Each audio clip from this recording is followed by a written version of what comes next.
शुरू अल्लाह के पाक नाम से जो बड़ा मेहरबान निहायत रहम करने वाला है। मैं हूँ इसरा ख़ान और वेलकम करती हूँ इसरा किचन हैक्स पर। चलते हैं टिप नंबर 1 की तरफ, जो कि आटे के हवाले से है। आटा हर औरत को दिन में 2 से 3 मरतबा गूंदना पड़ता है और बाज़ औक़ात जिस घर में बहुत ज़्यादा लोग हों तो जो औरत बेचारी आटा गूंदती है ना, तो उसके हाथों की खैर नहीं होती। उसके हाथ में बहुत ज़्यादा दर्द हो जाता है। और आटा इस तरह से, आटे की कुछ टिप्स हैं जो आप लोगों के साथ शेयर कर रही हूँ। सबसे पहले आपने इस तरह से जिस चीज़ में भी आप आटा गूँधें, थाल हो, प्लेट हो, जो भी हो, उसमें आपने गर्म पानी डालना है। गर्म पानी डालने की वजह से आपका जो आटा है ना, वो थाल पर चिमटेगा नहीं, ठीक है। उसके बाद इस तरह से आपने आटे को इकट्ठा कर लेना है, पानी की मदद से एक गोल बना लेना है, ठीक है। इस तरह से बाल जैसा आपने इस तरह से गोल बना लेना है। तो ख़्याल करें थाल पर आटा ना चिपके। ये भी सुघड़ जो लड़कियां होती हैं ना, तो फिर उनकी इस तरह से हम जब आटा गूंथती हैं ना, तो हमारे हाथों में बहुत ज़्यादा दर्द हो जाता है, क्योंकि हम मुट्ठी देती है ना बार बार, दिन में 2 से 3 मरतबा आटा भी गूंदें और मुट्ठी दें, तो हमारे हाथों के जो जोड़ है ना, उनमें बहुत ज़्यादा दर्द हो जाता है, ठीक है। तो अब आपने मुट्ठी नहीं देनी, बल्कि आपने कोई भी साफ़ सुथरी लकड़ी, इस तरह से मेरा बेलन टूट गया था तो मैंने उस लकड़ी को इस्तेमाल किया है। मेरे हाथ में बहुत ज़्यादा दर्द होता था, तो मैं डॉक्टर के पास भी गई थी, मगर उसके बाद मुझे कुछ फ़र्क नहीं हुआ, क्योंकि मैं आटा गूंथती थी ना, तो इस वजह से मुझे दर्द हो जाता था। तो आपने अब लकड़ी की मदद से, बेलन की मदद से आटा गूंथना है, अपने हाथ के साथ मुट्ठी नहीं देनी, ठीक है। इससे ये होगा कि आपका हाथ जो है इस तरह से मुड़ेगा नहीं। जब मुड़ेगा नहीं तो आपके हाथ के जोड़ों में दर्द नहीं होगा। इस तरह से आसानी से आटा भी गूंथ लेंगी आप और आपके हाथों में दर्द भी नहीं होगा, ठीक है।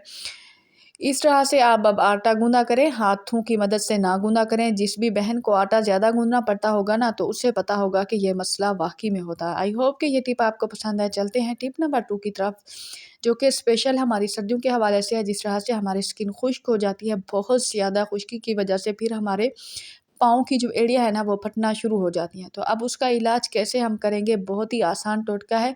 कोई भी हम मॉइस्चराइजिंग लोशन जो हम यूज़ करते हैं, पॉन्ड्स का हो, कोई भी हो, आपने थोड़ा-सा लोशन ले लेना और उसके अंदर आपने थोड़ी-सी ग्लिसरीन डाल देनी है। ग्लिसरीन डालने के बाद आपके पास ये जो रेड डर्मोविट है ना, ठीक है, तो आपने थोड़ी-सी वो डाल देनी है। इस तरह से ये देखें, इस तरह से आपने मिक्सचर बना लेना है। तो आपकी जिल्द जितना ज़्यादा खुश्क होगी, ठीक है, तो वो सब ठीक हो जाएगा। और आपकी एड़ियाँ अगर फटी होंगी ना, तो मिनटों में ठीक हो जाएंगी। थोड़ा-सा तरीका आप समझ लें, जो कि मैं आप लोगों के साथ शेयर कर रही हूँ। आपने मेरे तरीके के साथ अगर करना है ना, तो फिर आपके पाँव बिल्कुल ठीक हो जाएँगे। जितनी भी फटी पुरानी एड़ियाँ होंगी ना, तो वो बिल्कुल ठीक हो जाएँगी।